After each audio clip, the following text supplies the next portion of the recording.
ねえ、こんにちは。今、ちょうど海から上がってきたところで、髪も濡れてて、塩の味、まだ口の中に残ってます。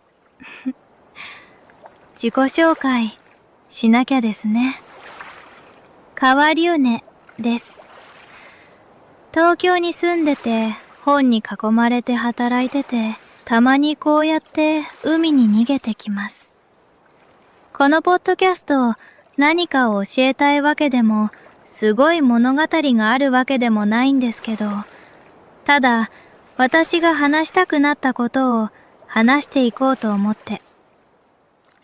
今日はね、初めてケラマの海に潜った日のこと、ケラマブルーの話です。まあ、いっか。始めましょうか。青い海。そしてこのケラマの海は、なんていうか、言葉にするのがもったいないくらいの青さなんですよ。ケラマブルーって言葉、皆さん聞いたことあるんじゃないかな。その言葉はスキューバを始める前からもう知ってたんですよね。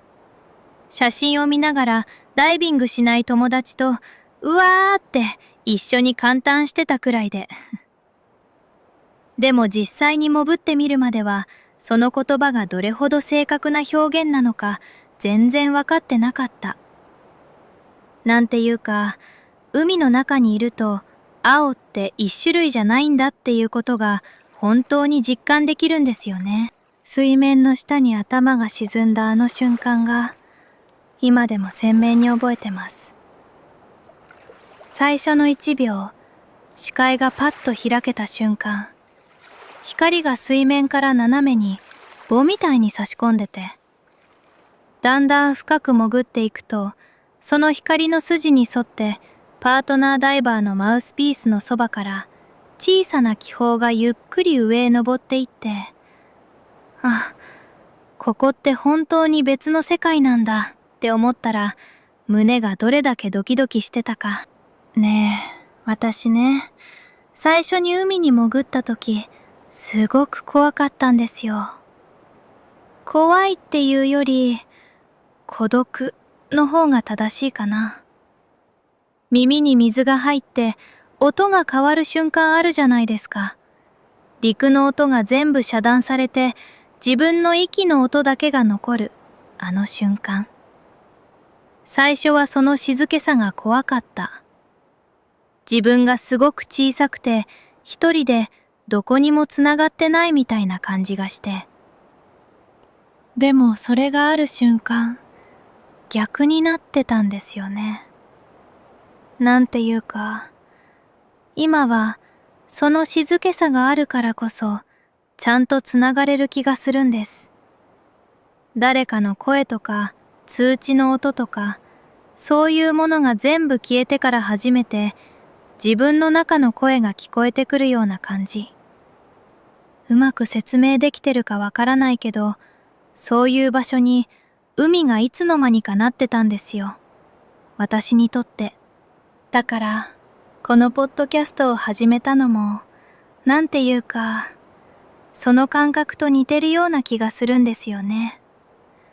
水の中で一人になった時、初めて声が聞こえてくる、そういう感じ。あ、これ話したいって思ったことが積もって、それを誰かに届けてみたくなった。それだけなんです。大した理由でもないですよ。まあいっか。そして、やっぱり、ケラマの話に戻るんですけど、海の中でウミガメと目が合った時のことは何度でも話したくなるんですよ。その子はこっちをちらっと見て、別に怖がるでもなく、ゆっくり深い方へ消えていったんです。なんか、あの感じ、なんていうか、興味はあるけど深く踏み込んでは来ない、そういう、正直ちょっと理想的な距離感じゃないですか、それ。人間には感じられない好感。本当に不思議な気持ちになる経験なんですよね。そうそう。水から上がった後もいいんですよ。体がどっしり重くて、潮の匂いが服に染み込んでて、耳中がまだちょっと海の中みたいな気がして、陸に戻ったのにまだ半分あっちにいるみたいな。今日この録音もちょうどそういう状態でしてる気がします。なんか異質でぎこちないけど、それがいいみたいな。ねえ、次回はパラオの話をしてみようと思ってるんですよ。ブルーコーナーっていうダイビングポイント聞いたことある方いるかな？そこで初めて本当に流れに身を任せた経験をした日だったんです。なんていうか、コントロールを手放すっていう感覚を海が教えてくれた日の話。その日マンタにも会って、まあそれはまた次に会った時に話しましょう。最後に一つだけ。私、ダイビングの話だけしようとしてるわけじゃないんですよ。自分の生活とか家族とか友達とか恋愛とか、そういうことも全部話したいなって思ってて。ただ、自分が一番好きなことを最初に届けたくて、今回と次回はダイビングの話にしただけで。OK。それじゃあ、これからも皆さんと私の話を分かち合える時間が続いていくといいなと思いながら、今日はここまでにします。それじゃあ、また次回ね。